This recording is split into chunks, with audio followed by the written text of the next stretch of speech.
Kız-ау, өзің шайға шақырасың да шай деп, шай мен сахарынан басқа дымың жоқ қой шайында. Бірдеңе қойсаңшы шайға. Жақсылап бір шай ішейік. Сахар мен шайдан басқа үйде ештеңе жоқ. Кыз-ау, уайымдама. Қазір мен саған күшті рецепт айтам. Осы қара шайдан печенье жасауға болады. Екеуміз отырып шай ішеміз.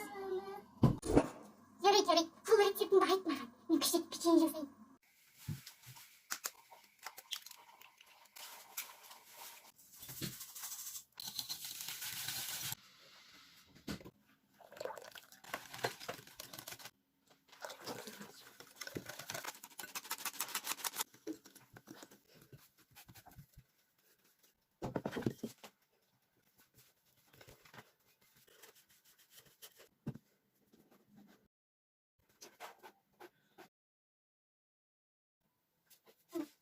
Мінекей, шайдан жасалған печенье. Дәмі деген керемет.